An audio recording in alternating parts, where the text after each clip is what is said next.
Hi there, my name's Henry. I'm from GUD Collective, but I also do the podcast for The Good Life by Design. So exciting news. ANZ has reduced their floating interest rates for new builds.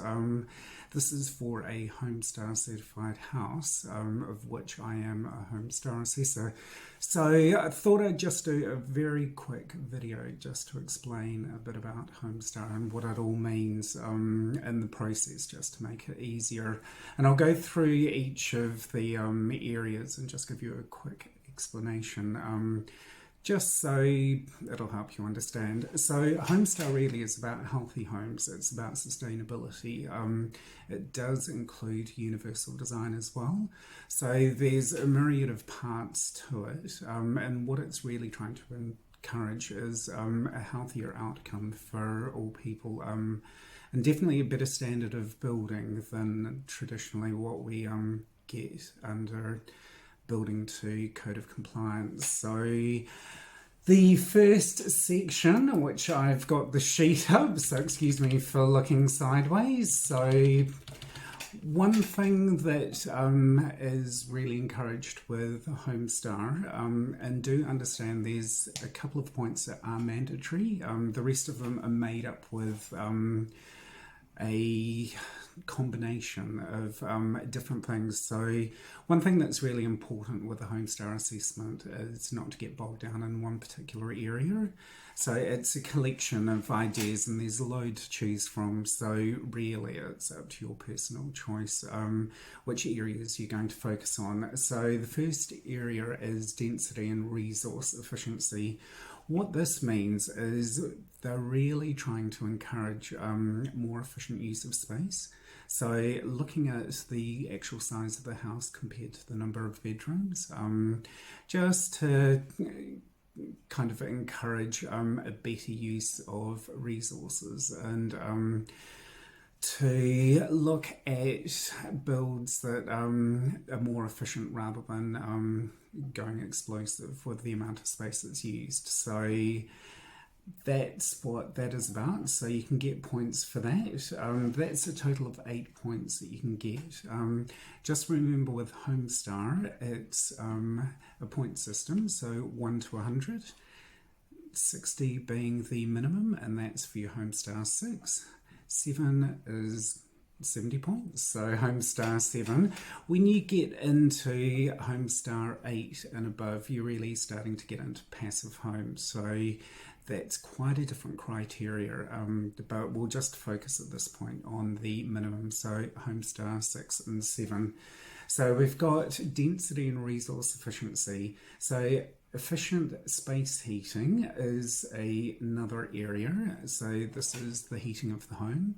So this is where you're starting to look at which heating systems to put in. So probably your minimum is going to be a heat pump. So you can look at things like that, but you can look at underfloor heating. So what you look at is the proportion of conditioned space. So conditioned space is the area in which you inhabit. So that's kind of your living space. So what you want is a heating system really that's going to heat the largest area within your house. So what we'll do is we'd have a look at the main areas where you'd probably put a heat pump, but then also considering, you know, kind of what you're going to look at for the bedrooms and other areas, which if you've only got one heat pump, they can be areas that are going to be neglected. So whether you put in a venting system or look at some other way of heating, or perhaps just putting in 2 smaller heat pumps might be an idea, you know, one for each area, just so you get more of an all-encompassing heating sort of system. So you've got thermal comfort. This is quite a big one. So this is really how your house is going to perform in the conditions for the local area. So with Homestar, it's not one size fits all. So every region has their own climatic conditions, and really, if you're going to look at it properly, it is worth looking at doing an evaluation for your home in particular, and that'll take into consideration local climatic conditions. also the lay of the land, the environment, shading, things like that. So within the thermal comfort, we'd look at the insulation, often not seen, but this is one huge thing for New Zealanders in particular. Often our homes aren't warm enough, so you want to have the right amount of insulation for your conditions. So that's where one size doesn't fit all. Obviously, if you're looking at Auckland, you're not going to have the same requirements as perhaps Queenstown. So you want to increase the insulation depending on where you are for colder conditions, but also understand kind of with thermal mass that it works both ways. So if you're in a moderate climatic situation like Auckland, you're fairly safe. The difference between hot and cold during the seasons isn't going to be as marked as, say, areas like Christchurch, where you can get incredibly hot conditions over summer and incredibly cold conditions occasionally when it does snow. So just remember with insulation and thermal mass, so your thermal mass is how the whole house performs within the conditions. Your insulation and your thermal mass, and that is going to have a consideration for cold weather as well as hot weather. So it works both ways. Increased insulation can keep your house cooler, but it can also keep it warmer and toastier in summer. One big ticket item which is included in this area is your joinery, so your windows. Within the Auckland region and very temperate climates, you can get away with code compliance, so perhaps just looking at double glazing with aluminium frames, but this is one area that the costs can run away with you, but it's really worth the investment, as this is one key area where you get a lot of heat loss. So have a look at that, really discuss it. There have been situations that I've seen within builds where north facing, which is absolutely fantastic for thermal mass, so you're using the radiation of the sun to heat the home, but just having standard glazing can have a detrimental effect if you don't have any shading. So in certain situations you may have a lot of glazing over the north facing windows, streaming in with sun, but effectively you have turned the house into a glass house. So that's when you can have a look at the coatings to see how reflective, and that's definitely worth something investing in. So a commonly worded item that people refer to glazing as thermally broken, lowy argon. So it's a whole collective of things. So thermally broken is the frame. So within an aluminium frame, you have to remember that metals are absolutely fantastic conductors of temperature. So what's on the outside will permeate to what's on the inside. So with thermally broken, you've got a core within that frame, which means that the temperature on the outside is not going to affect the inside. But in this respect, and something to keep an eye on, it did get a bit of a bad rep when it came in the 90s, but UPVC, they've managed to solve a lot of the problems that traditionally it did have, because the technology did come over from overseas, and with our high UV, it wasn't initially that suitable for our conditions, but that problem has been solved. So you've got the performance. So UPVC and woods actually perform better as far as the framing goes than an aluminium frame, even thermally broken. So that's one consideration to look at. A lot of people use the jargon of let's go gas. So the gas, when you've got two panes, you're going to have a thin layer of gas in the centre of that, and that can have a positive impact on the thermal performance. But on its own, it really doesn't have much impact at all. So that can be a cost that's not worth really looking at.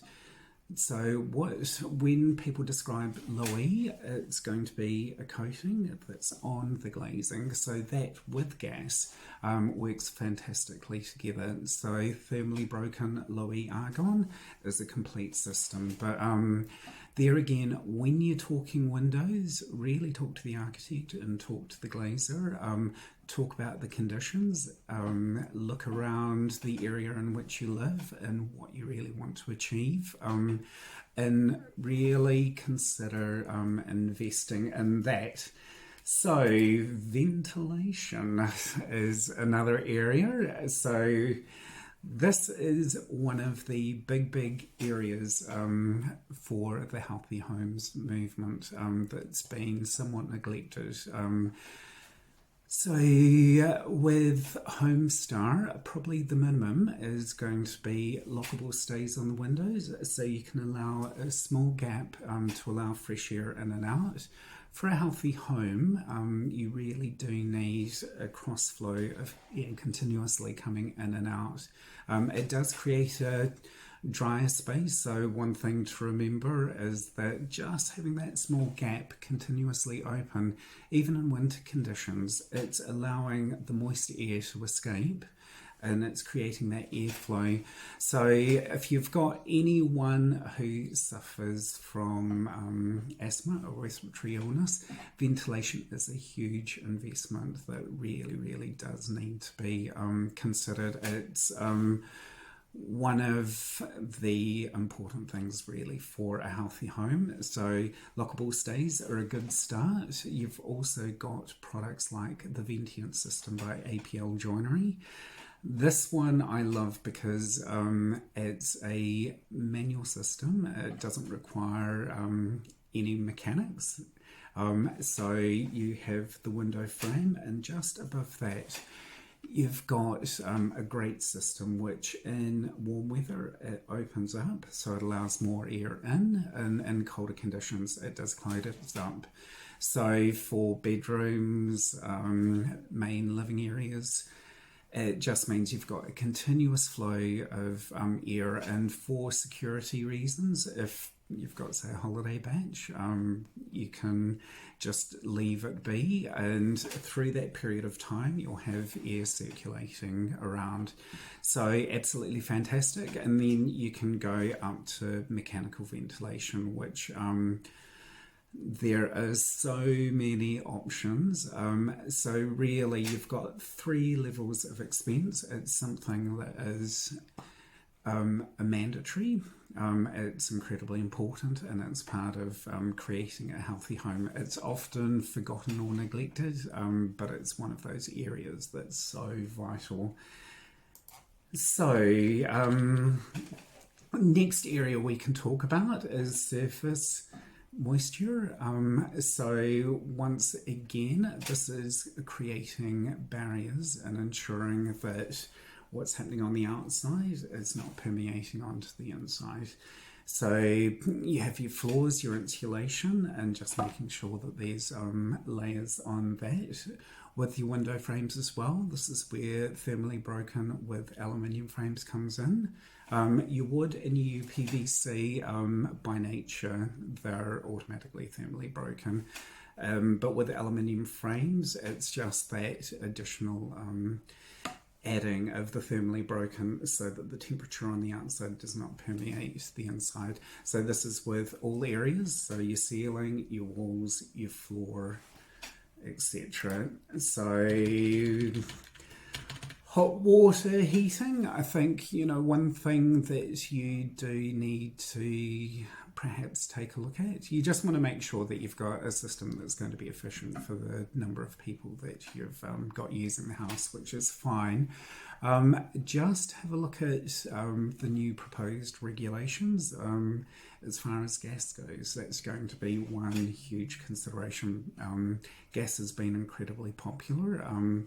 You do have fantastic systems, and with these, you've got systems now when you can incorporate your hot water into your entire house heating system as well. So that can be something worth considering.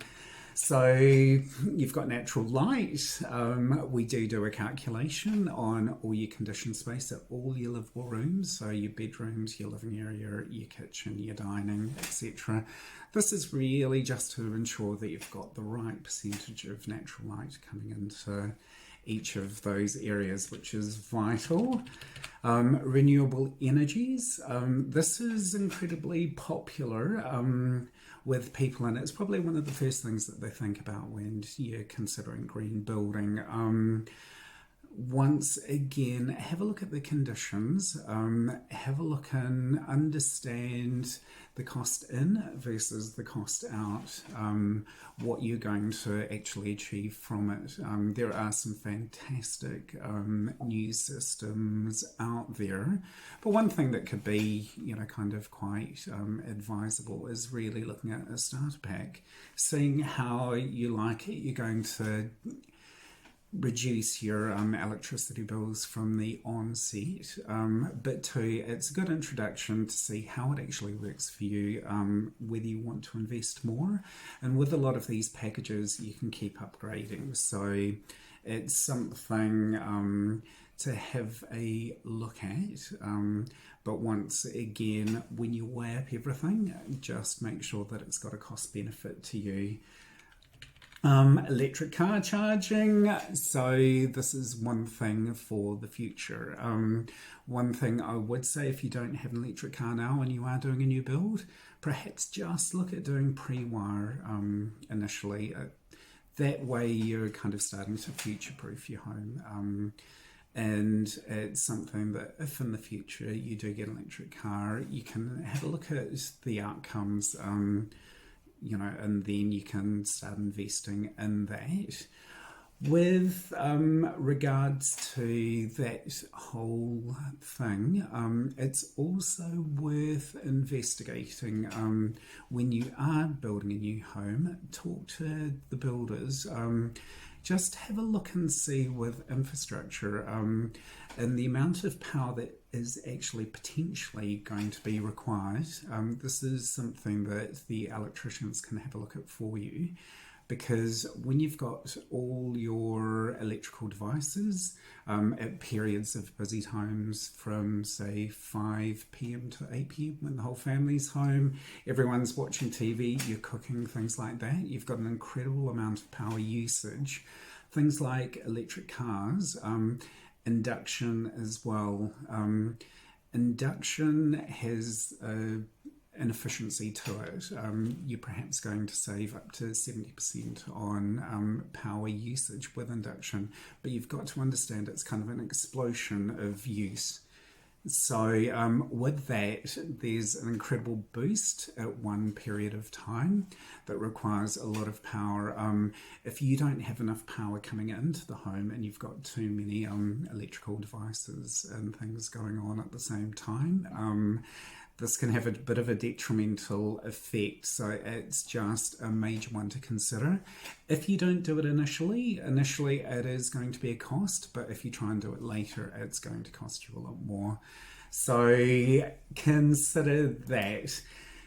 So one area which is not often talked about, this is one of my pet kind of projects which I do think people need to consider more, because it's just one thing within the house that seems to have a personal effect for people.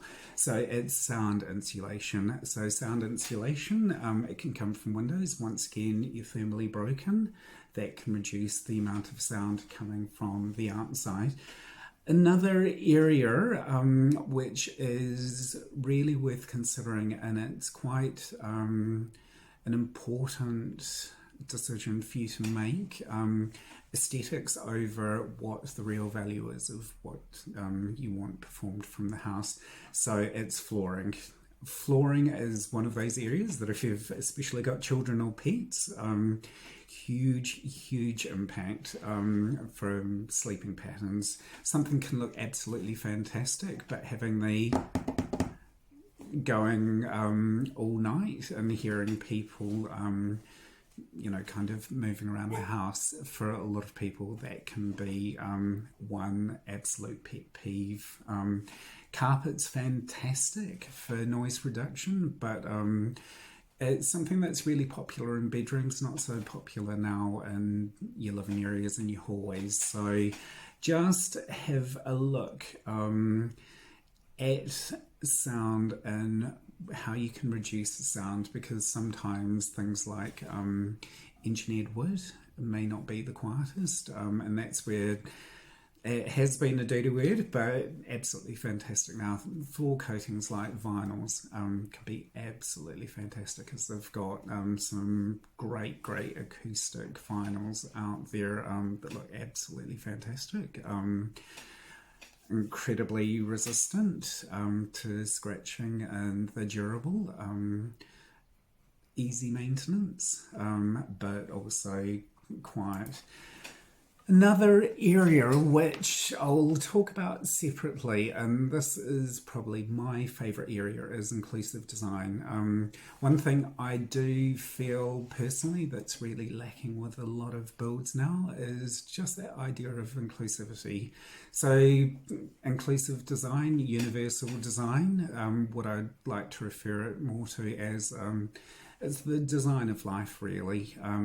It's taking into account that people don't come in one package. There is no normal person. A 5-year-old's needs are going to be different from a male adult's, a female adult. And as we grow through life, our needs and our abilities do change. So what it really wants to encourage is the whole idea of sovereignty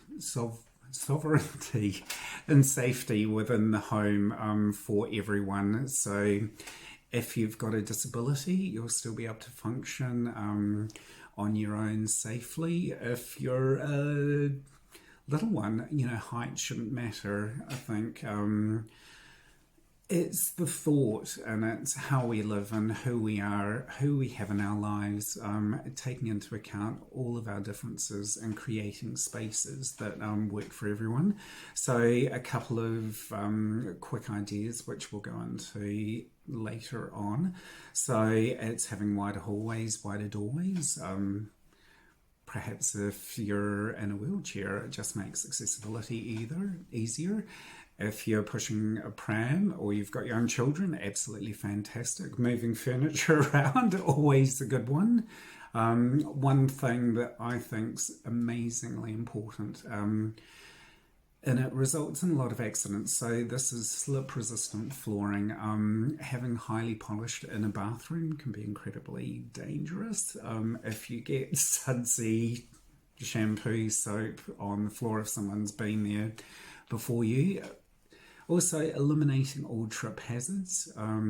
So really it's creating a flush entry system. So removal of all stairs, so you don't trip over. So if anyone does have a mobility issue, but say for a small child, easier to navigate. They're not going to fall over on a stair, which can result in hard accidents. Perhaps as you're getting older and you're getting less confident, with mobility, not having trip hazards, incredibly important. It also comes down to the design of the kitchen. So ideally, it's great to have at least 50% storage below bench height. So if you've got young ones, they can easily reach things and they've got access on their own. If you don't happen to be 6 foot, no problem. There is real encouragement, I suppose, of having as much storage in a kitchen. But one thing to remember is if you can't access it, if it's not safe, if you're not using the whole area for storage, then it's probably not a wise investment. Kind of investing on incredibly sensible ergonomic design, incredibly important. So you've got companies like Bloom, who are absolute masters in ergonomics, and they've got the space tower. They have the sliding drawer, the drawer slides, which fantastic. They've got a new one that's got a lock on it, and that can take up to 70 kg, but as you pull out the shelf, you can actually lock it. So great for toasters. So it's a very intelligent, humanistic, it's quite a compassionate, it's an empathetic way of looking at design, because it's really all about what it is to be a person, and acknowledging that. So another area is effective clothes drying, making sure you've got your washing line sorted. So one huge area, and this is having more and more impact as we go, as the climate is changing in certain areas, the infrastructure, what we've had particularly in holiday areas, so water use.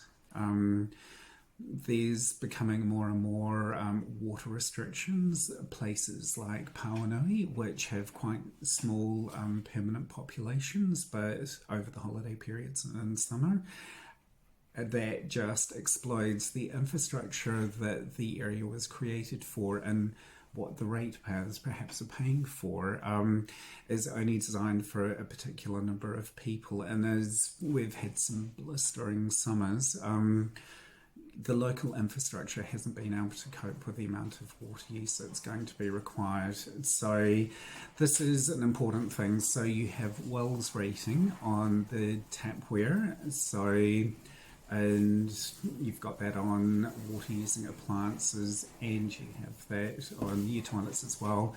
So the higher the number, the more efficient the use. One handy tip, don't get too obsessed with the higher WELS ratings.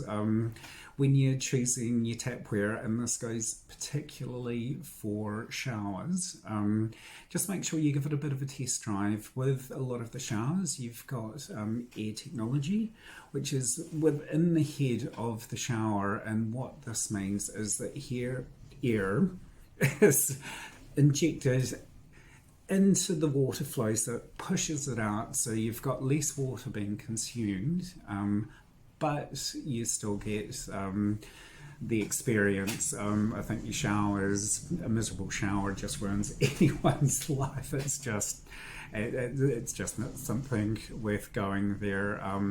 So you do save money by losing less water, but you've got to balance the water sustainability with the experience. There's no point trying to save all the water and having a miserable experience. I don't know, a miserable shower for me is just life-changing. So sustainable water. So this is something that's starting to be encouraged within all the councils, so having your own sustainable water supply. So you've got water retention, detention, and that's the reuse of grey water. So water coming from the roof can be reused in your laundry, your toilets, your bathroom. You can get filters put in and use it, kind of for your drinking water and things like that. This, as things are changing, as we're having to start paying for it, the water is coming down from the skies, so you may as well use it. It is quite an expense, but I think it's going into the future, it's an expense worth investigating, especially in summer months, kind of, at least if you've got a water supply that you can carry on watering the gardens while the restrictions are on. Fantastic. So other areas that in Homestar we look at is waste management. This can be a slightly tricky one, but this is where, with the encouragement of people's initiatives and councils, hopefully within New Zealand we're going to have waste management for construction. Construction waste accounts for an awful lot of our throwaway materials. So,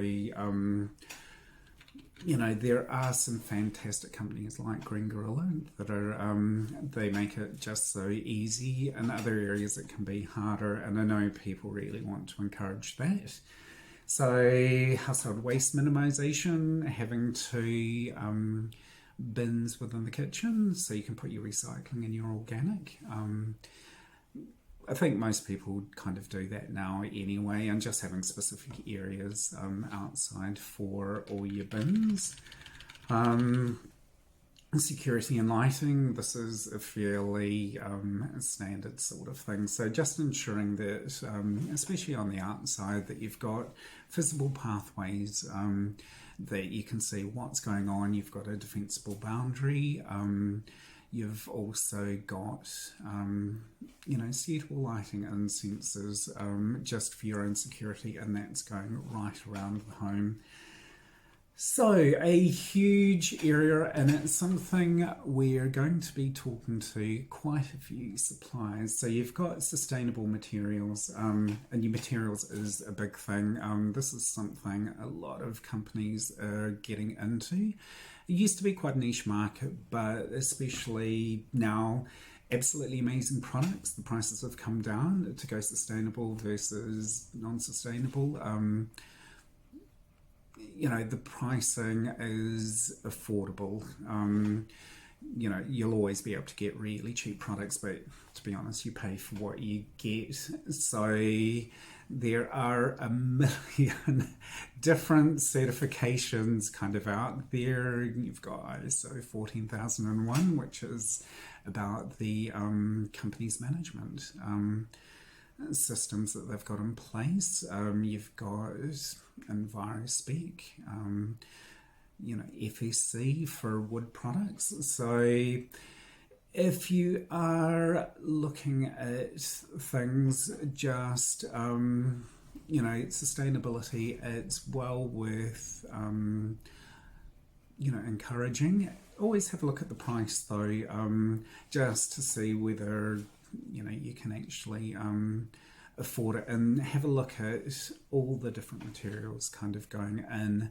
There's so many ways of looking at this, but yep, you get points for that. Within that, you've got, healthy materials, so low VOC. So you've got companies like Resine, who put out absolutely fantastic ranges of low VOC paints, healthy for the home. So VOC, volatile organic compound. So if you've ever bought anything new, a new car, walked into a new house, and you have that chemically smell, that's your VOCs. So they're toxic. Toxic to you, toxic to kids, toxic to animals. So you really want to, for that, because you're going to be living in the home and you don't really want to be breathing in that. So that's one area I would definitely look at. Floor coverings, this is all covered in the healthy materials. So this is about the collection of allergies. So this is an area where products like solution dyed nylons, because they don't have that absorbent factor, things like bacteria aren't going to build up. Also have a look at the underlay. I think that's one huge area, because it's like a sponge. Any sort of moisture is going to collect, and that's where a lot of the black mold is collecting. So you've got things like stormwater management. This is all about the site. Native planting, that's something that is fantastic to encourage. Neighbourhood amenities, it's a bit of a tricky one. Often where your property is, that's just where it is. For a lot of urban dwellers, you're going to have neighbourhood amenities close by. So fantastic. Easy points. If you don't, one thing that is encouraged is having a 2 metre square garden. Also putting in plant trees. So this is just to encourage the production of your own healthy food, and to actually use your outdoor space. Fun for the kids, fun for you, healthier outcomes. You can also get points for cycling, so bike storage, transportation routes, things like that. Whether that's your thing or not, well worth looking at. So one big area that's not included but can be is innovation. Just remember to think outside the box for those that are really curious about finding different solutions. That's also taken into account of. So, what we can do as assessors is actually sit down with you, have a look at those, put forward a proposal to the Green Build Council to see whether we can get some additional points. So this includes every area within the home, so you're not limited at all. So hopefully that is just a bit of a brief rundown. Within the podcast, we're actually going to be going through all of these in depth. We'll be getting some absolutely fantastic supplies. It is a growing sort of area. It's an area that people are really concerned about. So for me, I would say it's a very personal journey. Make sure it has cost benefit to you. A lot of things can be fantastic, and if you do have the money, it's worth investing in the feel-good factor, but it has to have a bit of a payback for you. And there's so many different areas within it, and it's just like a jigsaw. It's not defined with what you have to put in. There are a couple of mandatory areas, obviously, but the rest of it you just make up yourself, so that you can tie it within the budget, tie it within what's actually going to perform best for you, for your needs, which has the greater benefit.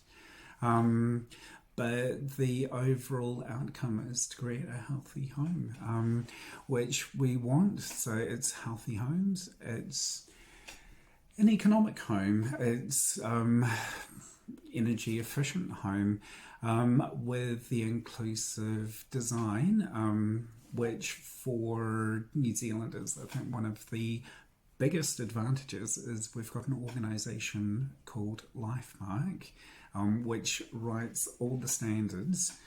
They're world leaders, and it's really about caring about people, caring about each stage of life, caring about the youngest to the oldest, to the most mobile, to the least mobile, so that everyone can live within a space. So it really does create an adaptable home, and this is a home that through each stage of life continues to be fit for purpose, and you can just make easy changes, or the home's actually all ready for that. So hope that helps. So enjoy the healthy homes. Anyone looking at building new, Homestar, Lifemark, always worth investigating. If you have any questions, would like to investigate doing a Homestar assessment, do make sure you get in contact. So my name's Henry. You can contact me directly. I do have a website, so it's www.gudcollective.com. Otherwise, stay tuned. We're going to be covering all these topics on The Good Life by Design with the fantastic Carly Flynn and Hamish Dodd.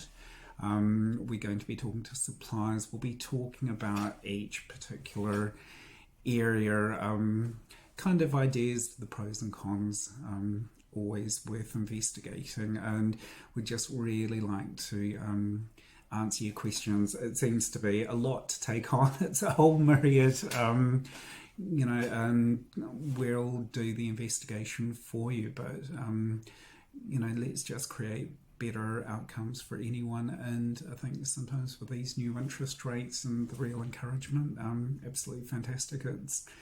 Couldn't be easier. So anyway, well, thank you very much. Remember to The Good Life by Design. Check us out on YouTube if you like what you hear.